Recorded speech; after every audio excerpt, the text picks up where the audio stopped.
नमस्कार, news media पर आपका स्वागत है। इन दिनों नवलगढ़ नहीं, जिले भर में कुछ सोशल मीडिया के लोग सरकारी दफ्तरों में चक्कर लगाते देखे जा सकते हैं। हॉस्पिटल, पंचायत समिति, तहसील, नगर पालिका सहित अनेक कार्यालयों में पत्रकारिता का धौंस जमाकर लोगों को पत्रकार कहकर ब्लैकमेल किया जा रहा है। इसका ताज़ा उदाहरण नवलगढ़ के निजी स्कूलों में देखने को सुनने को मिला है। ऐसे लोगों के पास ना तो कोई डिग्री है और न ही अनुभव और न ही किसी पत्रकारों के संगठन से जुड़े हुए हैं। सोशल मीडिया पर जिले में हज़ारों लोग काम करते हैं। कुछ लोग तो भाइयों में आपसी झगड़े होने पर ही पहुंच जाते हैं। उनको जन समस्याएं और आम जनता की पीड़ाओं से कोई मतलब नहीं। साल महीने नहीं, कुछ दिनों पहले ही अपना काम शुरू करने वाले लोग कलेक्टर जैसे रौब दिखाने लगे हैं, जो आम चर्चा में होने लगे हैं। एक मूंगफली बेचने वाला अगर मोबाइल से लाइव कोई तस्वीर दिखाता है तो उसे पत्रकार नहीं कहा जाता। बाकायदा पत्रकारिता के नियम और कानून बने हैं, सिद्धांतों और वसूलों पर काम किया जाता है। आम नागरिक से प्रशासन तक अच्छा व्यवहार होता है। बड़े समाज में पहचान बनानी पड़ती है। लोगों की जान पहचान से उनको काम करने का अच्छा प्लेटफॉर्म मिलता है। सरकारी विभागों में तवज्जो दिया जाता है। ऐसे सोशल मीडिया के तथाकथित लोगों का ध्यान रखना होगा। ऐसे लोगों के कारण प्रिंट और इलेक्ट्रॉनिक मीडिया में काम करने वाले पत्रकार भी बदनाम होते हैं। लोग किसको पत्रकार माने, हर रोज़ नए नए रूपों में इसे देखे जा सकते हैं। प्रशासन और पुलिस विभाग तथा अनेक सरकारी दफ्तरों के अधिकारी सब जानते हैं कौन पत्रकार है कौन नहीं, फिर भी मोबाइल कैमरे के सामने बोल देते हैं। ऐसे लोगों से सतर्क रहना चाहिए। बिना आइडेंटिटी प्रूफ के उन्हें परमिशन नहीं देनी चाहिए। बिना परमिशन और झूठे तरीके से वीडियो बनाकर बदनाम करने पर निजी शिक्षण संस्थाओं के संचालकों ने पुलिस थाने में मामला दर्ज करवाया है। वहीं विधायक विक्रम सिंह जाखल को भी शुक्रवार को ज्ञापन देकर कार्रवाई करने की मांग की है। ज्ञापन दिया है, क्या है पूरा मामला? देखिए, अभी राजस्थान के अंदर नई सरकार बनी है और नई सरकार बनने के बाद में विधायक जी से पहली बार प्राइवेट स्कूल संघ की मुलाकात हुई और उस मुलाकात के पीछे एक बड़ा कारण था और वो कारण स्कूलों के लिए मेरा मानना जहाँ तक बड़ा घातक है, क्योंकि यदि इस प्रकार की बातें होने लग जाएंगी तो स्कूल तो पहले से ही बैकफुट पे है। मीडिया के आप साथी लोग हैं वो भी स्कूलों पर आरोप प्रत्यारोप करना शुरू कर देंगे तो फिर तो बच्चों का मनोबल भी डाउन हो जाएगा। जो पढ़ाने वाले हमारे शिक्षकगण हैं उनका भी मनोबल डाउन होगा, जो स्कूल चलाने वाले उनका मनोबल डाउन होगा। स्कूल एक ऐसा संस्थान है जिसमें बच्चे के भविष्य को उज्जवल बनाने के लिए काम किया जाता है। वहाँ पर किसी प्रकार की ऐसी कोई बात नहीं होती है जिस प्रकार की मतलब ये घटना घटी है।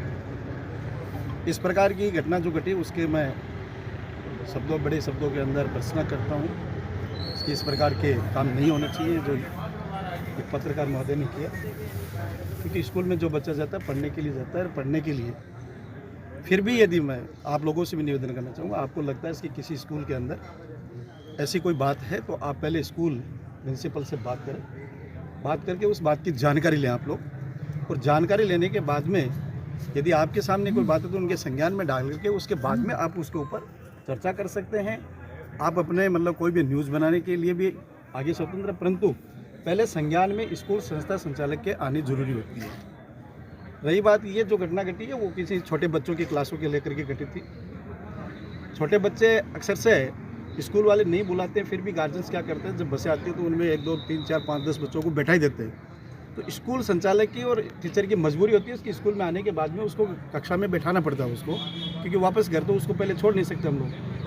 इस प्रकार से कई बच्चे आते थे तो कई साथियों को लगा इसकी कलेक्टर साहब के आदेश के बावजूद भी ये क्लासें लग रही हैं। पूरे झुंझुनू जिले के अंदर लगभग स्कूलें हैं वो कलेक्टर साहब के आदेश के पालना के अनुरूप लगी हुई थी, परंतु कभी कभार ऐसी स्थिति आती है इसकी कुछ बच्चे आ जाते हैं तो उसको हम भी अवॉइड नहीं कर सकते। उनको क्लास में बैठाना हमारी मॉरल ड्यूटी बन जाती है और उनको पढ़ाना भी मॉरल ड्यूटी बन जाती है, क्योंकि 5-6 घंटे स्कूल में बच्चा यदि रहेगा तो उसको यदि नहीं संभालेगा तो उधमबाजी करेगा। तो इस प्रकार की बातों को ध्यान में रख करके यदि मीडिया बंधु हैं वो उन बातों को उछालने की कोशिश करेंगे, स्कूलों पे प्रेशर बनाने की कोशिश करेंगे तो ये कतई बर्दाश्त करने वाली चीज़ नहीं है।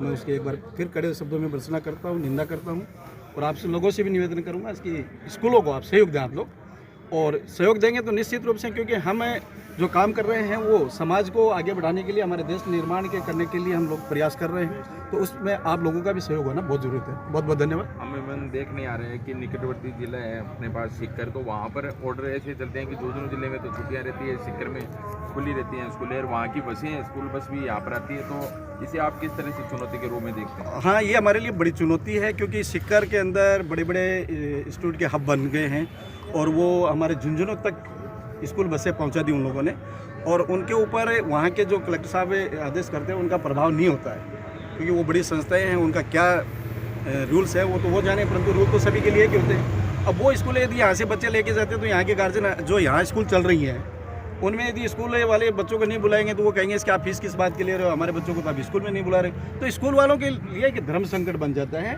जो अभी भाई साहब ने क्वेश्चन किया है सीकर का। सीकर हमारे लिए बहुत बड़ा एक चैलेंज है, और मैं सभी मेरे स्कूल बंधुओं से भी निवेदन करना चाहूँगा इसके हमें और ज़्यादा मेहनत करनी है और कठोर कदम उठाने हैं, ताकि हमारे नौलगढ़ के आसपास के क्षेत्रों के जो भी स्टूडेंट्स हैं वो यहाँ नौलगढ़ में ही रुके, सीकर की ओर वो प्रस्थान करने की कोशिश नहीं करें, क्योंकि हम यहाँ पर स्थिति मजबूत करेंगे, शिक्षा का स्तर बढ़ाएंगे और हमारे और भी जो सुविधाएं उनको बढ़ाएंगे, तो निश्चित रूप से आने वाले समय में नौलगढ़ की स्कूलें हैं वो भी चौमुखी विकास करेंगी। निजी शिक्षण संस्थाओं का गैर सरकारी स्कूलों का सबसे बड़ा संगठन स्कूल शिक्षा परिवार के बैनर तले आज हम लोग लगभग 7 दर्जन स्कूल संचालक, हमारे लोकप्रिय विधायक श्री विक्रम सिंह जी जाखल साहब से हमने हमारी समस्याओं को लेकर उनसे मिले हम लोग सारे। एक कोई यूट्यूबर, फेसबुक पत्रकार है जो हमारे स्कूलों में जबरन घुस के टीचर्स को धमकाना, वहाँ की वीडियो बनाना, स्कूलों के ऊपर टिक्का टिप्पणी करने का कार्य कर रहे थे। उनके खिलाफ कल पुलिस थाने में प्रेरणा स्कूल के मनोज जी यादव ने मुकदमा भी दर्ज करवाया है।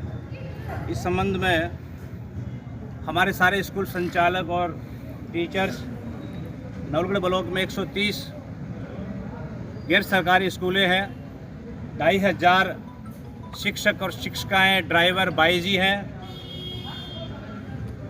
हजारों विद्यार्थी हैं। उनके इस घटना से, उनके इस कृत्य से हमारा सब शिक्षकों का मन बड़ा आहत हुआ है, दुख पहुंचा है, विचलित हुए हैं कि जो शिक्षक बच्चों के चरित्र निर्माण और नव निर्माण, सर्वांगीण विकास के लिए हम लोग अपनी ऊर्जा उस कार्य में खर्च करें। हमें आदरणीय विधायक जी से मिलने का आज अवसर मिला, उनसे मिले, हमारी समस्याओं को लेकर विधायक जी ने बहुत ही अच्छे, संतोषजनक हमें जवाब दिया है, उन्हें आश्वासन दिया है। आदरणीय विधायक जी ने आश्वासन दिया कि नवलगढ़ में रहते हुए, मेरे रहते हुए कोई भी प्राणी दुखी नहीं होगा, कोई भी व्यक्ति तनाव चिंता में नहीं होगा, किसी के दिल पर आघात नहीं पहुंचेगा। उन्होंने उस पत्रकार महोदय को बुलाकर उन्होंने दिशा निर्देश दे दिया गया है, दोबारा से वो ऐसा कार्य नहीं करेगा।